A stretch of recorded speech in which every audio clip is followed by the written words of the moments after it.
কাজের মাসিটা কিন্তু তোমার থেকে হেভি করে। এই শোনো, তোমার এই 2 চামচ চিনিগুলো না শরবতের মতো খাওয়াটা এবার বন্ধ করো। আমিও তো তাই চাইছি শিবাইদা। যা, ইচ্ছেটা হলো তাহলে।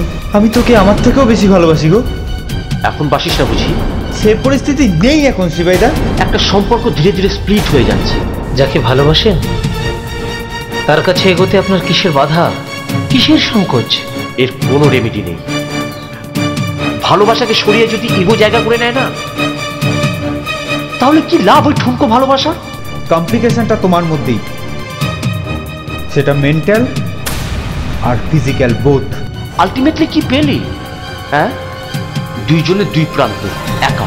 প্রত্যেক সাকসেসফুল পুরুষের পেছনে একটা করে নারীর হাত থাকেই। কি প্রমাণ করতে চাইছো তুমি যে বাচ্চার জন্ম দিতে অক্ষম আমি? কি ভয়ঙ্কর জেদ দেখেছিস? হ্যাঁ,